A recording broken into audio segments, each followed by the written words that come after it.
What's going on, everyone? So, we all, myself included, want to see a Lakers trade this offseason, right? We all want to see the Lakers either do a consolidation trade or make, pull off an Andrew Wiggins level trade or whatever. Do something to kind of, one, appease the fans, two, upgrade the roster, and three, kind of, solve ideally a big need, such as, again, an Andrew Wiggins level trade that kind of fills in the starting three spot and gives us a legit two-way player, something along those lines, right? But you're seeing, in particular, especially with the Miami Heat and the recent Dallas Mavericks non-trade, in which they had to actually waive and stretch Olivier Prosper, right? The Lakers, it's not as easy to make a trade, especially without having to give up assets as it may seem. You have the Miami Heat who traded Highsmith, which every team in the league would love to have. And especially you would imagine for free. Right? Like, you're telling me you could get a legit just 3-and-D guard wing for free? You would think half the teams in the league would be signing up to take him on. And Miami's just giving him away. But Miami had to give up a pick in order to make that happen. The Dallas Mavericks said, here, just take him. Just take Prosper. We don't want anything in return. We just want to clear him off.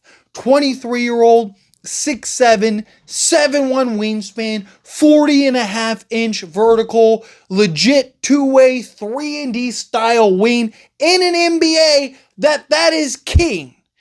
Every team in the league wants as many 6'7" athletic, versatile wings as possible. Is he a little bit of a project? Absolutely. But you're getting them for free. And everyone said, no, we're good. Why? Why in the world would anyone do that? Because, talk about it with the Lakers, because obviously this is a Laker channel, so it's more often not with the Lakers, but it applies to everybody. There's varying degrees, but no one wants to help a team out of the kindness of their heart. If you're willing to just give up, Prosper, it's because you have to. Because why else would you give up a 6'7", 7'1" wingspan, 40-inch vertical, 3-and-D wing that every team in the league wants and has at his 23 years old? Why in the world would you give that up and just give me a deal of a lifetime? Because you have to. So guess what? I want an asset attached to it. Right? Same thing with a Highsmith. Every team in the league should be... Brooklyn's probably going to trade Highsmith at some point this, season, trade deadline, whenever, maybe sooner, and get a second or two or whatever for him. They're more likely than not going to land an asset in order to trade him. And Miami had to give up an asset in order to trade him. Why? Because teams know you have to. You have no choice. Right? You need to get off of him so you can clear and open up that roster spot. Right? Dallas was the same situation. So you translate that to the Lakers. Why am I talking about this a Lakers trip? Because it translates to the Lakers. Now, one, Laker taxes, I don't care how many people try to pretend like it's not, it is real. No team wants to be the team to help the Lakers. Yes, people point to the Luka, you got Luka Doncic, so what, Lakers says? Lakers still gave up Anthony Davis, top 10 talent, Max Christie, a young 3-and-D wing and assets. People act like Dallas just was here, take the Luka Doncic.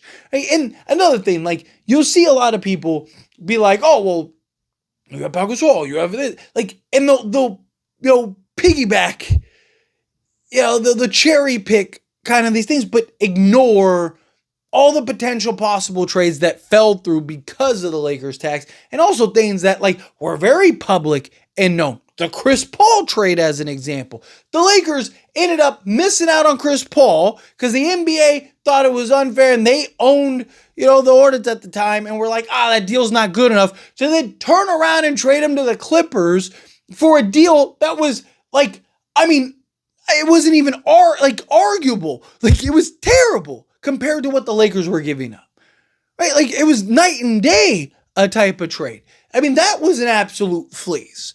Right? But they didn't want the Lakers and Kobe to have Chris Paul, and everyone was crying, and Dan Gilbert, and man, everybody was like, Lakers always get it what they want. And so they vetoed the trade. Right? So Lakers tax is a real thing.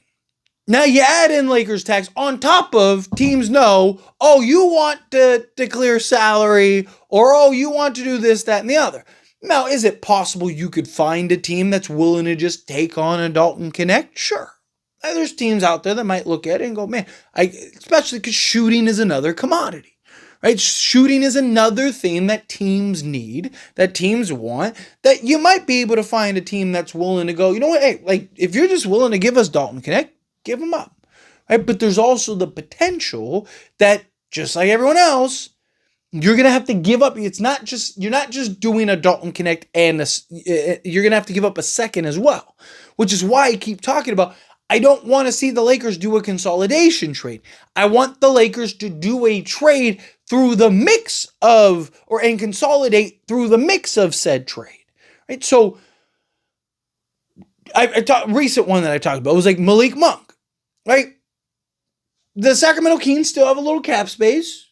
Can you work something out because they want to clear a roster spot? Can you find a team that is willing to take on maybe multiple young guys? Like, hey, you got to go take and assets or whatever, and maybe you're doing something where you're landing a Malik Monk and then also clearing off an extra, $4 million plus, 2 roster spots, and it's like a win-win. Right now, Sacramento, they get to clear off 2 roster spots. You clear off 2, or I guess 1 roster spot, but you'd have 2 open roster spots. And then, a team like the Brooklyn Nets, just as an example, they get multiple young players. Right? Maybe Sacramento throws in a second or something like that because they're the ones that are clearing off all the salary. Maybe you're pulling something like that off. It's a win-win. Everyone's happy.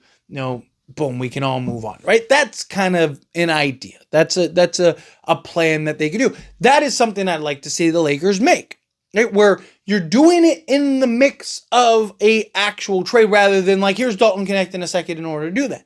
Now, I don't mind it if it's warranted and justified, right? Like if you could do something where, you could unload whatever, Dalton Connect and a Gabe Vincent and give up like a pick swap, right?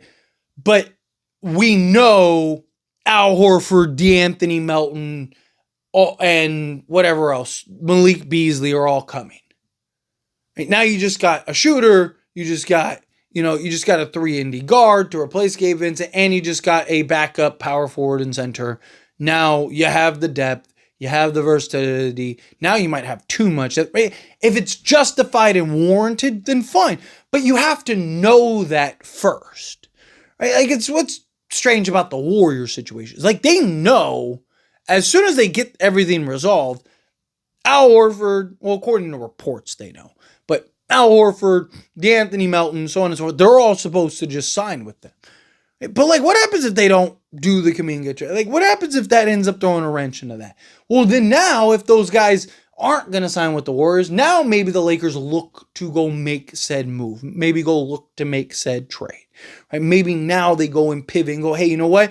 We can go get an Al Horford and a DeAnthony Melton. It is worth it for us to go do X, Y, and Z. And so now let's give up Dalton Connect in that second round pick because we're getting in 2 quality guys that could be the difference in us winning a championship. Or maybe you are going and ponying up that Andrew Wiggins trade. And maybe it is worth now and it is justified to give up the first and a Dalton Connect and a Rui Hachimura and all those things because it's like you're not just getting Andrew Wiggins, you're getting Andrew Wiggins, DeAnthony Melton, Al Horford, and Malik Beasley, something like that. Right? And it's like, now you're one of the deepest, best teams in all of basketball. But it has to be warranted and justified. And the Lakers would have to know that is happening and coming. Right? If they don't know that, if I don't know that those guys are coming, or I still think that they're going to the Warriors, or they're still waiting and going like, hey, if we don't go to the Warriors, then we'll go. Well, then you need to wait for that to fizzle out. And you don't want to make that move. You don't want to jump the gun. You don't want to just make a trade just to make a trade. And you're seeing the difficulty that teams are having for trades, and they're not the Lakers. right? Like, now imagine being the Lakers and trying to do those same things. It's the new CBA. If this was pre-CBA, Lakers, there's probably 15 teams that would have just been like, hey, we'll just take Dalton Connect, right? But at this stage in particular into the season, most teams and rosters are already locked up, right? Most teams and rosters already have 15 men. There's very few teams that don't have that.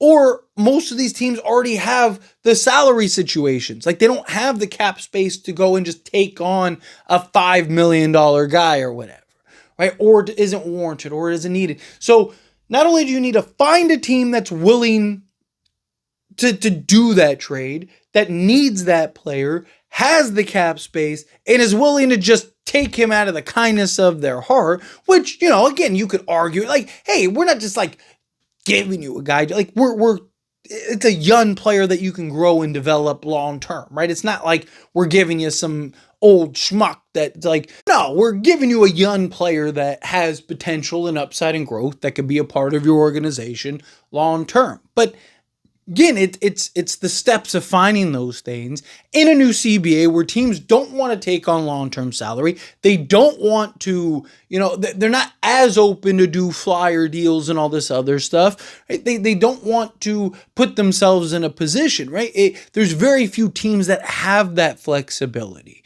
And like a team like Charlotte, if they didn't go get, Kneppel and some of these other guys, it's very possible the Lakers might have been able to call them and be like, hey, remember how you were going to trade Mark Williams for Dalton Connect? You just want Dalton Connect and maybe give us like some seconds or something like that? They'd probably be all over that. They'd probably be signing up and being on board. But we've seen how much things have changed with the new CBA. We've seen how little teams are rushing to the door to just take on salary and take on guys and stuff. Even some of these teams like the Brooklyn Nets, things like that, they're like, the whole idea is that they're supposed to be, preserving their cap space to take on and kind of be this team that can, take on long-term salary if need be and, and stack assets and go through this deal. So like even the tanking teams are trying to be creative in how they approach it. Even the taking teams are trying to, find those ways like, no, like, hey, we're not going to be very good for the next probably 5 years, right? So might as well just, take in as many assets and as many players and pieces as possible and then, take it from there. And if we can, consolidate stuff at some point, whatever, right? We hit on the right guy or two over the next few years, then we figure it out from there. But you just kind of have these teams that are in these different directions and everything's starting to change. I mean, look at the buyout market this offseason. Look at, how teams have kind of happened and traded and stuff. Like we've seen, yes, like kind of player swaps and stuff. And we've seen teams, Boston get off of guys and things like that. And there's always going to be like that outlier trade, there's always going to be that team that like, it's like, wow, really? Like they really went for that guy for whatever reason, one reason or another, right?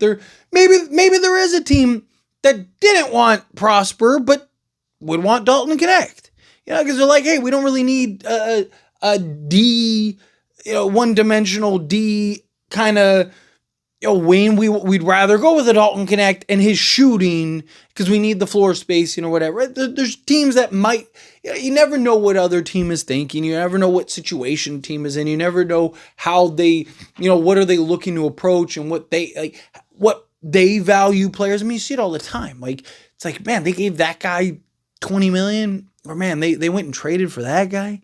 And like, wow, man, they requested that guy. You never know what teams kind of have going on in the mental, but it's very challenging and difficult right now, given the landscape of the NBA, given the landscape of the new CBA, given kind of just where teams are, and they're not in a rush to just, hey, we'll just take on $5 million, $6 million, whatever. We'll just take on multiple years, even for a young player that has some potential. So, Lakers, they might have their work cut out. I mean, the likelihood of them unloading a Gabe Vincent or something like that is very slim. I mean, there were reports that came out that the Lakers could have traded Gabe Vincent and Jared Vanderbilt already.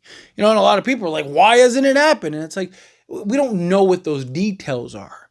it might have been an absolute fleece. Yeah, we'll take Gabe Vincent, but we want a first and a second and 2 pick swaps. You know, the new CBA, the new world that we're in.